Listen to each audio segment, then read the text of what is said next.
Hello, everyone, and welcome back to the new session of Biology Standard 11th, Chapter 5 Cell Structure and Organization. In our last video lecture, we studied about endoplasmic reticulum, types of endoplasmic reticulum, difference between a rough endoplasmic reticulum and smooth endoplasmic reticulum, and then we studied the details of Golgi complex. Today, we'll start with the new component, that is lysosomes. They are also called as suicide bags. These lysosomes can be considered as dismantling and restructuring units of a cell. These are membrane-bound vesicles containing hydrolytic enzymes. These enzymes are used to digest, or you can say hydrolyze, macromolecules, that is large molecules. The lysosomal enzymes show optimal activity in acidic pH, and it arises from Golgi associated endoplasmic reticulum. Okay, the list of lysosomal enzymes includes all type of hydrolases. That is, for example, you will find amylases, proteases, and lipases. These enzymes are in inactive state and are activated only when a lysosome comes in contact with another particular organelle to form a hybrid structure. After the action of enzymes is over, the lysosome is reformed and reused. Lysosomes are, thus you can say, found in various structural forms and carry out various functions for the cell. Lysosomes are polymorphic in nature, and we can classify lysosomes into three different types, like primary lysosomes, secondary lysosomes, or you can also call it as hybrid lysosomes, and residual body. Let's see the details of first primary lysosomes. These primary lysosomes are nothing but membrane-bound vesicles in which enzymes are in inactive state. Talking about secondary lysosomes, they are formed by fusion of lysosome with endocytic vesicle containing materials to be digested, and they are represented as heterophagic vesicle. And these secondary lysosomes are larger in size than primary lysosomes. Then, talking about residual body, it is the vesicle containing undigested remains, or you can say the leftover, in the heterophagic vesicle after releasing the products of digestion in the cytosol. Lysosomes, which brings about digestion of cells of their own organic material, like a damaged cell organelle, they are called as autophagic vesicles. Okay, that means for these lysosomes, they bring about digestion of their own cells. Therefore, they are called autophagic vesicles, or you can also call them as suicide bags.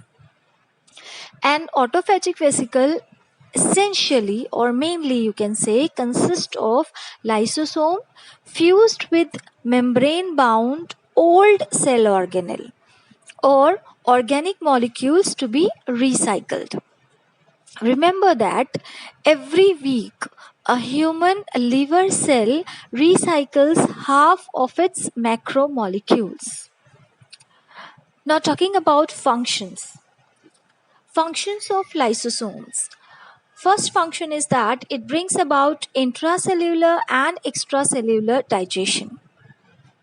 Now, talking about intracellular digestion, the intracellular digestion is brought about by autophagic vesicle, that is secondary lysosomes, which contain foreign materials brought in by process like phagocytosis. For example, you can see food vacuole in amoeba or in large cell, that is macrophage in human blood, that engulf and destroy harmful microbes that enter the body. These are intracellular digestion. Now, talking about extracellular digestion, extracellular digestion is brought about by release of lysosomal enzymes outside the cell. For example, acrosome. It is a cap-like structure present in human sperm, and it is modified by lysosomes. You can say it is a modified lysosome which contain various enzymes. Here, the enzyme present is hyaluronidase. These enzymes bring about fertilization by dissolving protective layers of ovum. So this was about intracellular and extracellular digestion, which is the main function of lysosomes. Then secondly, you will find during metamorphosis process found in many organisms, lysosomal enzymes helps in reusing the tissue of redundant organs. Redundant organs means those organs which are no longer needed. Or you can say vestigial organs.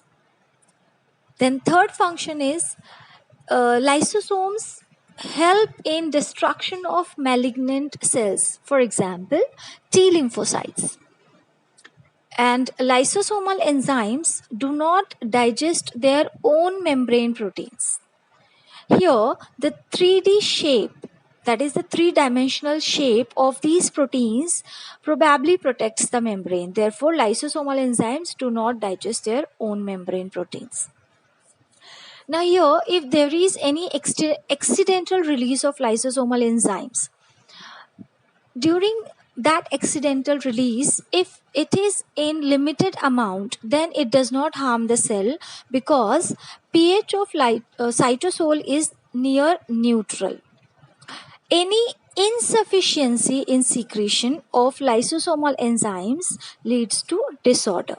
For example, there is a disorder, that is genetic disorder, named as Tay-Sachs disease. In Tay-Sachs disease, due to insufficiency of lipase, brain gets impaired. Here, accumulation of fats takes place in brain. This was the detail of lysosomes. Now coming towards the next component, that is vacuoles. Vacuoles are membrane-bound cell sacs mainly found in plant cells. In animal cells also they are present, but whenever they are present in animals, they are few in number and they are smaller in size.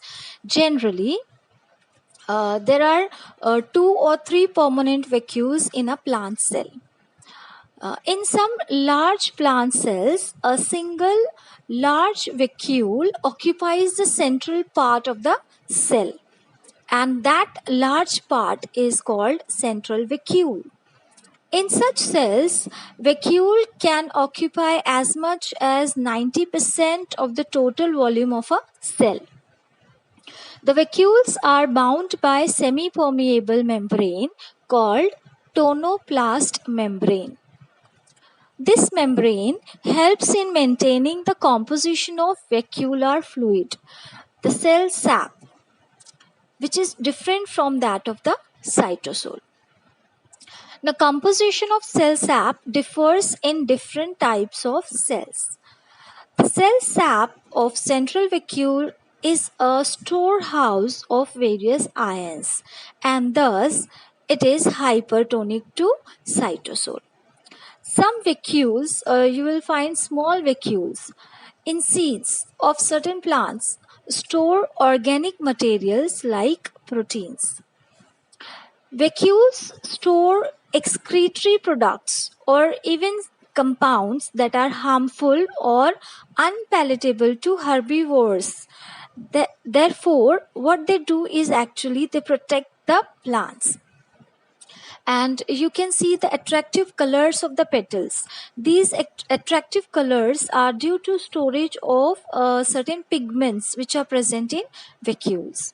Intake of food or foreign particle by phagocytosis involves formation of food vacuole. And best example is amoeba. In freshwater unicellular forms like Paramoecium, you will find excretion and osmoregulation takes place by contractile vacuoles. Now coming towards functions of vacuoles. First main function is that vacuoles maintain turgidity of the cell. And secondly, they help in storage of materials. So that was the detail of vacuoles. Let's see a quick summary what we studied today. We studied the details of lysosomes and vacuoles. I hope you understood the topic. We'll continue again in the next video lecture. Till then, take good care of yourselves. Thank you.